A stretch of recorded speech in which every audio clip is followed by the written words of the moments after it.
Are you lying awake right now, staring at the ceiling, watching the clock tick past 3 a.m.? You're not alone. So many wonderful people, just like you, find themselves wide awake in the dead of night, feeling frustrated, exhausted, and wondering why their body refuses to cooperate. You know you need your rest. You know how much better you feel after a full night's sleep. But night after night, there you are, alert as can be when the rest of the world is quiet. It feels like a mystery. Maybe just another annoying part of getting older. Right. Well, what if I told you that while age does play a role, the real answer might not be what you think? It could be something surprisingly simple, or maybe something you haven't considered before. In this video, we're going to explore some of the most common, often overlooked reasons why you might be waking up around that same time each night.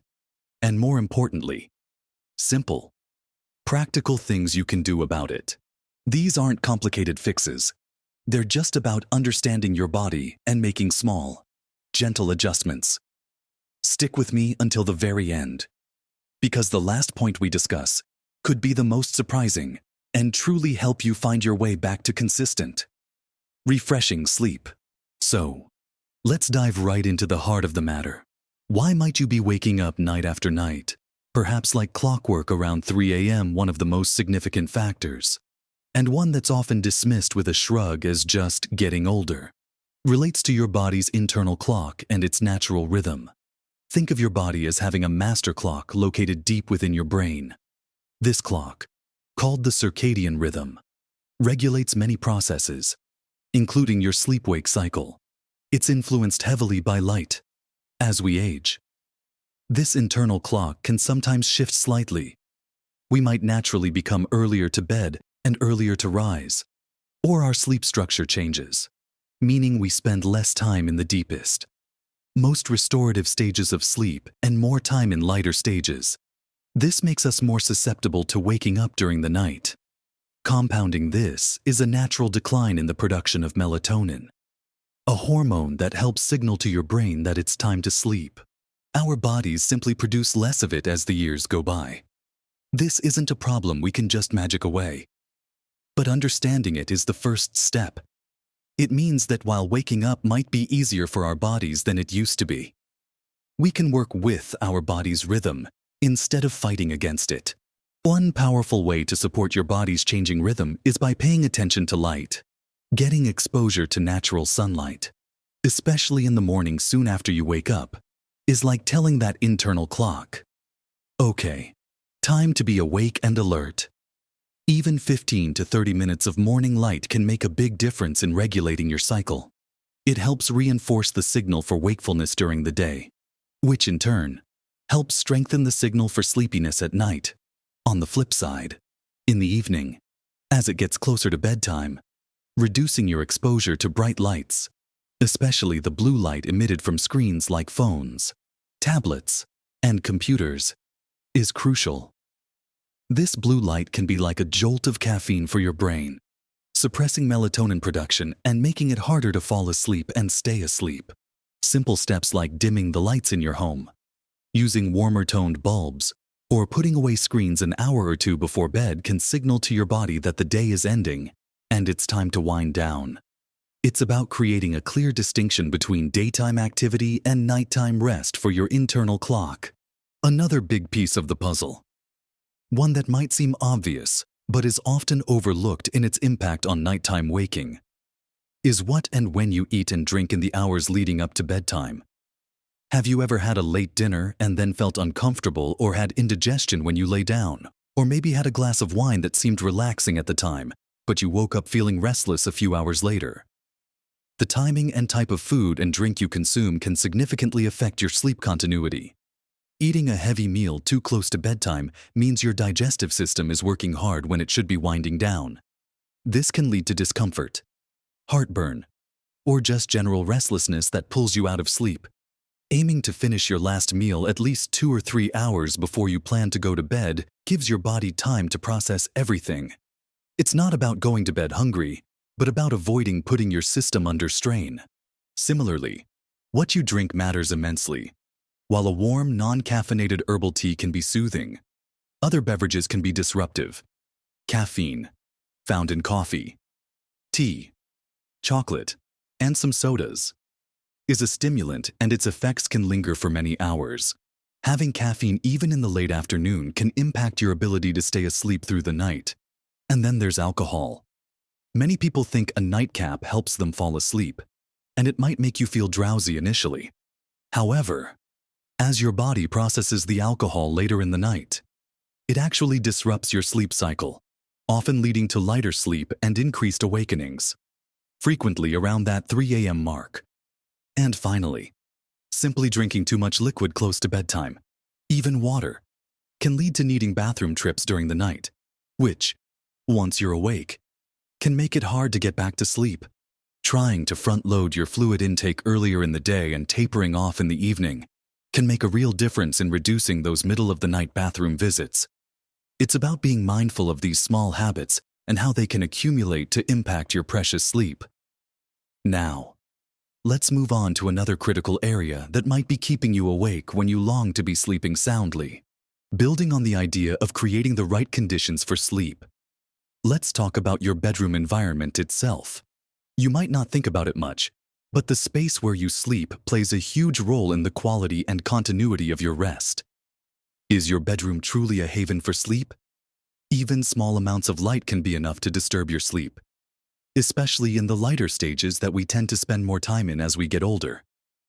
That little glow from an alarm clock, light creeping in from under the door, or street lights shining through the window can register with your brain and nudge you awake. Making your bedroom as dark as possible can be incredibly helpful. Think about blackout curtains or blinds that truly block out external light. Covering up or turning off any unnecessary lights, even indicator lights on electronic devices, contributes to a darker environment. It sounds simple, but the difference a truly dark room makes can be surprising. Noise is another common culprit. Street noise, a partner's snoring, the hum of appliances, or even a dripping tap can interrupt your sleep. Just like light, your brain can process sounds even when you're sleeping, leading to awakenings. If noise is an issue, consider using earplugs. They can be incredibly effective at blocking out disruptive sounds.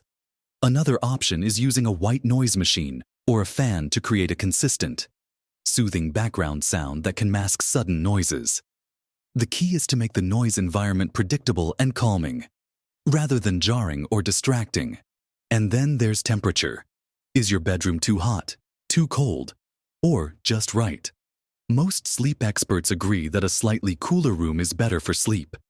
When you're too warm, it can make you restless and uncomfortable, leading to tossing and turning and potentially waking up.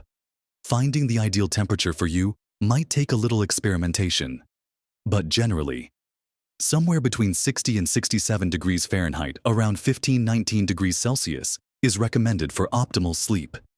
Make sure your bedding is appropriate for the season and that you're not overheating. A comfortable mattress and pillows also make a world of difference. If you're waking up with aches or stiffness, your sleeping surface might be contributing to your wakefulness. Investing in a good quality mattress and pillows that support your body can improve comfort and reduce disruptions. Beyond the physical environment, there's the environment inside your head, your mindset, and stress levels. This is a big one, especially when you're already worried about not sleeping well. The more you worry about waking up at 3 a.m., the more likely you are to wake up and stay awake. It becomes a vicious cycle. You lie there, anxious about being awake, calculating how little sleep you're getting, and that anxiety itself is incredibly activating for your brain, making it even harder to drift back off. Learning to manage stress and quiet a racing mind before bed is crucial. Developing a relaxing wind-down routine in the hour or so before you go to sleep can help. This might include reading a physical book not on a screen, listening to calming music, taking a warm bath, or practicing gentle stretching or yoga. If you do wake up in the middle of the night and find yourself unable to fall back asleep after about 20 minutes, One common piece of advice that can be surprisingly effective is to actually get out of bed. Lying there frustrated and trying to force yourself back to sleep can increase anxiety. Instead, get up quietly. Go to another room if possible. And do something calm and non-stimulating in dim light.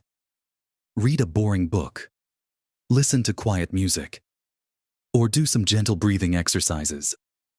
The goal is to break the cycle of frustration and only return to bed when you feel genuinely sleepy again. Your bed should be associated with sleep and intimacy, not with lying awake and worrying. Changing your relationship with your bed can help reduce the anxiety surrounding sleep. These simple environmental and mental adjustments can make a significant impact on whether you stay asleep once you've drifted off.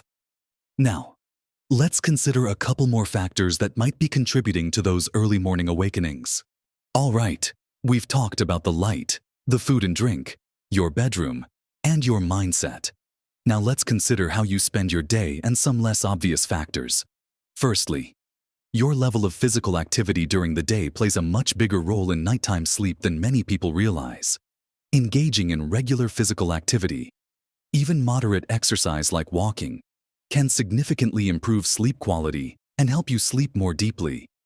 It helps regulate your body's energy levels and promotes healthy fatigue by the end of the day. Think about it. When you've had a day with some good movement, doesn't your body just feel more ready for rest at night? You don't need to run a marathon, a daily walk. Gardening, swimming, or any activity you enjoy can make a difference. The key is consistency. However, timing can matter here too. For some people, intense exercise too close to bedtime can be too stimulating, making it harder to fall asleep. Experiment and see what works for you, but generally, aiming for physical activity earlier in the day or in the late afternoon is beneficial for nighttime sleep. Connected to daytime activity is napping. While a short, early afternoon nap can be refreshing for some, long naps or napping too late in the day can interfere with your ability to sleep through the night. If you're struggling with nighttime sleep, consider limiting naps or avoiding them altogether for a while to see if it helps. If you do nap, aim for a short duration 20-30 minutes and make sure it's relatively early in the afternoon. The goal is to build up enough sleep pressure throughout the day so that you feel genuinely tired when bedtime arrives. Now, this brings us to something that might be a bit more surprising. And it's important to approach this gently and thoughtfully. Sometimes, waking up at 3 a.m. isn't just about habits or your environment. It can be a signal from your body about underlying issues. As we get older, certain physical needs become more common. For men, prostate issues can lead to needing to urinate multiple times a night. For women, changes can also lead to increased nighttime urination. While you might think you're waking up because you need to go to the bathroom, sometimes you're already in a lighter stage of sleep or partially awake due to another reason. And then the sensation of needing to go becomes apparent. This is where some of the previous tips, like limiting evening fluids, come in. But if it's a persistent and frequent issue, it's worth discussing with your doctor. Similarly, discomfort or pain can easily pull you out of sleep. Arthritis, back pain, or other chronic conditions can make it difficult to find a comfortable position and can cause you to wake up when you shift or move. Managing pain effectively during the day and considering how your sleep position or bedding might contribute can be helpful. Restless leg syndrome, where you have an irresistible urge to move your legs, often accompanied by uncomfortable sensations, can also disrupt sleep significantly and is more common with age. Heartburn or GERD symptoms, which can worsen when lying down, can also be a culprit. And sometimes, certain medications you're taking for other conditions can have side effects that impact sleep.